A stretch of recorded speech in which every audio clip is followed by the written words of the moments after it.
ஐயோ! ரொம்ப வலிக்குதே காலு. ஐயோ! காலோட பிடிச்சு இழுக்குதே. என்னாச்சுமா காலுக்கு? என்னன்னு தெரியலங்க. காலையிலேருந்து ரொம்ப வலிக்குது. காலு நிக்க கூட முடியல. அதான் அப்பலேருந்து உட்காந்துட்டேன். ரொம்ப வலிக்குது. காலோட பிடிச்சு இழுக்குது. சரி இருமா முதலாளி, என்னையே இப்ப அவசரமா வர சொன்னாங்க. போயிட்டு வந்துட்டு நான் உன்னை ஹாஸ்பிடல் கூட்டிட்டு போறேன். அதுவரைக்கும் கொஞ்சம் பொறுத்துக்கோமா. சரி பரவாயில்லங்க. போயிட்டு வாங்க. அப்புறம் போலாம். சரிம்மா. அம்மா எப்படி இருக்கீங்க? டேய் கண்ணா, எப்படா வந்த? நீ வரேன்னு ஒரு வார்த்தை கூட சொல்லலையே. நேத்து கூட ஃபோன் பண்ணேன் உனக்கு. எப்படி தங்கம் இருக்கிற? என்னப்பா இப்படி மெலிஞ்சு போயிருக்க? சாப்பிட்றியா இல்லையா நீ? அதெல்லாம் சாப்பிடதாம்மா செய்கிறேன். நீங்கள் மாத்திரம்னா ஒழுங்கா போட்டீங்களா இல்லையா?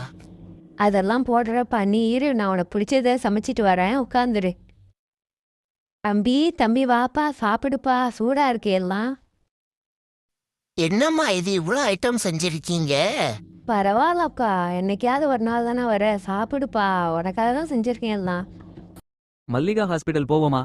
வா தம்பி, எப்ப வந்த? என்ன சொல்லாம கொள்ளாம வந்துட்டியே, எப்படிப்பா இருக்க? நான் நல்லா தான்ப்பா இருக்கேன். என்னமோ ஹாஸ்பிட்டல் அது இதுன்னு சொல்லிட்டு இருந்தீங்களே, என்னாச்சு? இல்லப்பா, அவளுக்கு காலையில கால் வலின்னு சொல்லிட்டு இருந்தா, நிக்கவே முடியலன்னு சொல்லிட்டு இருந்தா, அதான் ஹாஸ்பிடல் கூட்டிட்டு போலாம்னு வந்தேன். கால் வலியா? நீ இதை முதல்ல என்கிட்ட சொல்லலாம்மா. எதுக்குமா தேவையில்லாம இவ்வளோ சமைச்சிக்கிட்டு கால் வலியோட நின்று செஞ்சிருக்க? அதெல்லாம் பரவாயில்லப்பா. நீ என்னைக்காவது ஒரு நாள் தானே வர. வாய்க்கு ருசியா சாப்பிட வேண்டாமா? அதுக்கு கால் வலியோட செய்வியாம்மா? ஏம்மா அப்படி கஷ்டப்படுத்திட்டு இருக்க உன்னையே நீயே? நீ சந்தோஷமா இருந்தா அதுவே போதும்பா. எனக்கு அதெல்லாம் கஷ்டமே இல்லை.